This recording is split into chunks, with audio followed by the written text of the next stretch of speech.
Hey everyone, welcome back to the channel. Today we are talking about how to land your first paying video clients.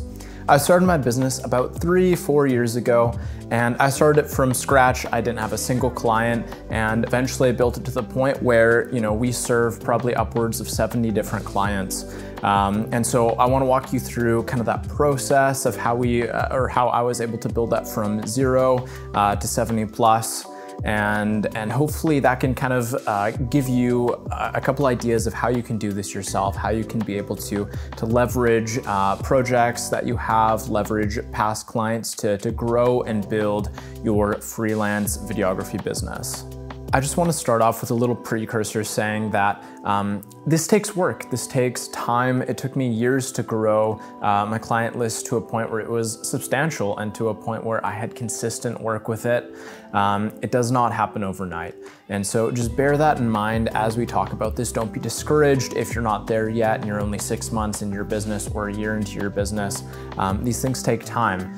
Typically, they say that a business takes around 3 to 5 years to get to a point where it becomes sustainable, where the work is predictable. It takes a while to build up clients, and then it also takes time to get to a point where you've built up enough clients that they start coming back to you and you don't have to constantly be on sales mode. And with that said too, like, you'll always have to sell. There will always be times when clients move on, they move location, they don't need your services anymore, whatever that looks like. You will have to fill spots. It's not like you can get to a point where you just have done all the work, you land your clients, and that's it. They stay with you for 20 years. That's not always realistic. And so just know that there is maintaining work that comes once you've established the business. But I would say that the bulk of the work is up front. It does get easier once you establish a decent sized client list. And once you have a sizable portfolio under your belt, it does get easier to land clients. It does get easier to make the sale, and you'll also probably have a lot of referrals coming your way. And so these things definitely make it easier to have consistent work day in, day out. Whereas in the beginning, you're kind of just scrambling to find clients that are willing to pay you. Step 1 would be to build a portfolio of personal projects. Now, ideally, you would have client projects in your portfolio. It makes a difference for prospect clients to see that you have worked with companies before, or if you're doing weddings, to see that you've worked with couples before.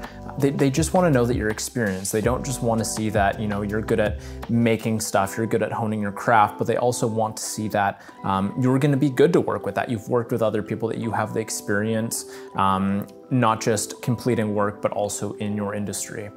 But when you're starting out, it's one of those classic situations where you need experience in order to get hired, but in order to gain experience, you need to get hired somewhere. And so the only way to do this when you're starting out with videography and when you're starting out with your own business is you need a stepping point. You need something to be able to show people that you know what you're doing. And if you haven't worked with clients before, the only thing that you can really show them is personal projects. And so I would say, go out there, whatever it is that you want to get into, whether it's in a specific industry or a certain type of client, make a personal project that resembles something that they would be looking for. So maybe this is a spec ad, maybe this is a commercial with narrative and dialogue and all of that. Maybe it's a wedding film, maybe it's whatever it is. Try to get something that's close to what that final project would look like that a client would be looking for. So if that's a wedding video, maybe you aren't in a scenario where you can just go film someone's wedding. So what you can do is you can put together a portfolio that has, maybe you get one of your friends or family members and you go take a bunch of shots that look very, cinematic, at golden hour. You have some slow motion in there, and you tell a little bit of a story and you make it emotional. At least it looks along the lines of a wedding video. It'd be really hard to go and try to sell someone on a wedding video when all your portfolio is just projects of, say, a CrossFit gym or something where it's very fitness based. They're just two different worlds and they're two different styles of video. And so just make sure that your portfolio aligns with the kind of clients that you're about to go after or that you want to go after. Step 2 is you're gonna leverage this personal portfolio to sell a potential client on a free project. So at this point, you probably aren't making money on your work yet, but what you're trying to do is get work that is going to sell potential clients, clients that actually will give you money. And so basically you'll go to a client and you'll say, hey, I'm just getting into videography. I just started a business. I have some work that I'd love to show you, some stuff that I think would actually really benefit your business if we were to make a project. But I get it, I'm new, it's a risk for you. There's no guarantee of quality of work. You know, we don't have a working relationship before this. And so I get there's an element of risk on your end. So what I'm prepared to offer you is I will complete the project for free, but in exchange, I would like to be able to use that work in my portfolio. A way to go a little bit beyond this and make it not quite as much of time that you're sinking into something without return is you can add a little piece, which is what I did when I first was starting my business, is you say, hey, I'll complete this project for free. But if you like the project enough to actually use it on your website or to use it as social media ads or whatever that looks like, then there will be a set amount of money that you will pay for that video that I'm gonna tell you right now. That number's not gonna change. I won't surprise you with anything. So that video will be, $1,000 or $1,500 or $2,000 or whatever it is that you think that video is going to add up to as far as your time is concerned. Just tell them that number up front and just say, if you don't want to use the video, you don't owe me anything. But if you do like the video, if you do want to use it, that's the number that I'm going to charge you for that. This is a great way as you're starting out to just relieve them of risk that they may feel hiring someone that's new to this industry. But on the flip side, chances are that if you do a good job, they'll like the project, they'll want to use it, and then you get paid at the end of the day. But it's in a way that just feels a little less threatening or like a responsibility for them. Obviously, you don't want to do this with every project you do. Like down the road, once you have a decent client, portfolio, you don't want to offer this because that just leaves the door open for clients to, mistreat you and to not pay you on time. And it's just not a good business practice in the long term. But when you're starting out, I think it's an exception and it can be a really good way to get your foot in the door. It can be a really good way to just build up that initial portfolio of work. Skillshare is an online learning community with thousands of classes for creative people. They have courses on topics including illustration, design, photography, video, freelancing, and even more. On Skillshare, millions of members come together to find inspiration and take the next step in their creative journey. The best part is it's only $9.99 per month. Just follow the link in the description to get your first month completely free.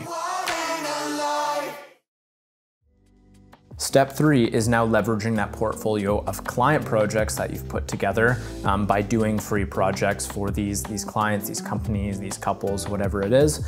And you're gonna use this to then go and try to land legitimate paying clients. So now you have the experience, you've worked with some businesses, you've worked with some couples or some clients. So it's not your first rodeo, so to speak. Yes, you may have had experience doing video before. Yes, you may have had a skill set before, but now you have the experience of what it's like to do client work, what it's like to deal with revisions, what it's like to deal with fulfilling a client's expectations and following through on their vision or their needs as a business or their needs as a client. And so having client work just shows that you can actually work professionally, that it's not just you're someone that's creative, you're someone that knows how to, create videos or do the work, but you're actually someone that is professional. You're someone that knows how to execute when you're given a task or when you're given a project to complete. And especially if you get, credible businesses on your portfolio, you get companies that people recognize, or just even companies that are sizable enough that if someone looked them up, they would be able to tell that, okay, you're not playing around. It's not like some business that is run out of someone's garage and isn't established. You need to basically give yourself credibility with this client portfolio. And so that's why, you offer those projects for free in the beginning, is because you want to get your foot in the door with some companies, some clients that will give you credibility. Now, at this stage, you may be saying, okay, all that sounds good and well, but where do you find these clients? It's not like people are, knocking on my door saying, hey, can you please complete a project for us? How do you actually go and find someone that, is a credible business or client to do a free project for? Or the step further than that, where once you have a client portfolio, how do you find new clients to then go and sell videos to? Well, I would just say that the easiest starting point is start with who you know. That's how I got started. All you have to just sit down and make a list of everyone that you think in your current, Facebook friend group or Instagram or just family or friends that you already have in your network. Chances are you know someone that runs a business. Chances are you know a couple that needs a wedding video done. Chances are you have a great aunt somewhere that runs a law firm or an accounting firm or whatever it is. And so take advantage of those relationships that you already have formed. Now, don't become someone that's always on sales mode. No one wants, to be friends with someone or have a relationship with someone that's constantly trying to sell them something. But if you're starting out, you would be surprised how many people are actually willing to, give you a leg up or willing to help out, so to speak, and give you the opportunity to, create a video for their business or, capture their wedding. People, especially people that you know and have a relationship with, they're usually on your team. They usually have your back and they want to see you succeed. And so there's a lot of opportunity out there if you just ask, if you just offer your services. And that's what I found, is people were very adamant to actually get videos done once they heard that that's something that I was doing and that was something that I was offering. And it started out for free, and then it started out with an exchange of completing it, and then at the end, they would have the option to purchase it. And then I just got people inquiring about buying videos right away, or paying me to complete videos right away. And so over time, this network will expand. Over time, you'll have friends of friends that are asking, and friends of friends of friends that are asking. And that network will just slowly grow and expand. But if you're wanting to take it a step further, going to, some sort of, corporate events are a good way to land clients. And I'm not talking about going to a videographer's conference. I'm talking about find a niche that you want to go after, whether maybe it's accounting firms. Okay, well then go to accounting conferences where your clients or potential clients are going to be and where they're going to gather. And then you can form relationships with them, introduce yourself, and then out of that may lead to future projects. You can also leverage platforms like Facebook, Instagram, LinkedIn. These are great as well to be able to get your name out there, let people know in your current networks or outside of your networks even, that you're offering services or that you've started a business and here's the kind of work that you do.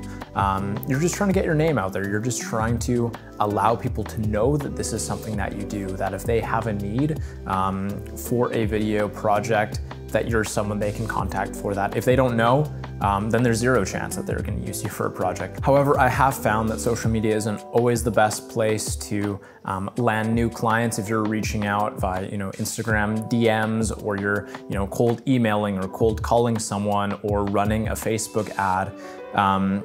That tends not to be specifically for the video production industry. That tends not to be the most functional way to land new clients. And the reason I say that is because when it comes to marketing, there's a certain kind of cap where once you're spending a certain amount of money, you tend to want a level of personalization. You don't necessarily want to learn about a company via a Facebook ad when you're spending thousands of dollars. But if you're spending $10 or $20 or even something dollars, then you might actually just buy that off of a Facebook ad because it's a lower price point. There's less risk, less investment needed. But when you're starting to have the need for higher end projects, videography being one of those, people tend to want a personal referral. They want you to be a personal connection or a mutual connection. They want some sort of guarantee that you're going to be able to produce results and that you'll also be a pleasure to work with. And the only way you really get that is by someone else passing your name along or them knowing you personally from something prior. Maybe you end up finding that is completely different for you in a specific niche or industry that you're targeting, but that's at least what I've found specifically in the corporate field. When you're trying to work with businesses or nonprofits, it usually only comes through some sort of mutual connection. It's very rare that I will get a project, via a cold call or a cold email, or an Instagram DM. That's very rare that I will receive projects from that. My best bet has always just been to be friendly, be personal to the people that I work with, actually care about the clients that I have, and that goes a really long way, as well as obviously doing good work in the process. And they'll be happy to refer you to a friend or a colleague. That's all that I have for you today. Hopefully that was helpful to you and you learned something. I truly believe, if you're someone that is hardworking and you're willing to put in the time, and you're also someone that has, decent social skills, that, likes people, likes to work with people, even if you're an introvert like me, you at least like your clients, you want to accomplish something on their behalf, that goes a really long way. And so I think if you have that combination of being able to do good work and putting in the work and being able to genuinely care about who you're serving, I think those two things will really go a long way, and you'll be able to, it may take some time, but you'll be able to grow a business and land more and more clients into the future. If you enjoyed this video, go ahead and give it a like, subscribe to the channel, and I will see you in the next one.